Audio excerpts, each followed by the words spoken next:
So Raghavendra Rao గారు ఈ thought మీకు ఎలా వచ్చింది అసలు? ఈ సినిమా ముందు జగదేక సుందరం ముందు వరుసగా 3 సినిమాలు ఫెయిల్ అయినాయి. ఒంటరి పోరాటం, రుద్రనేత, అగ్ని అయిపోయింది. రాఘవేంద్రరావు పని అయిపోయింది. నెక్స్ట్ సినిమాలు చేయడం. ఆ టైంలో దత్తు గారు ఒక లైన్ వినిపించారు. అందరికీ ఏంటంటే ఆయన ఇప్పుడు ఫ్లాప్లో ఉన్నారా చేయరన్నారు. ఇండస్ట్రీలో చాలామంది అనుకున్నారు అప్పుడు. అది చేయటానికి చాలా ధైర్యంగా ఫ్లాప్ అయినా సరే నేనే చేయగలను అని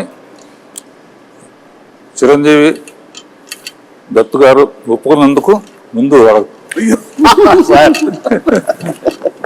It is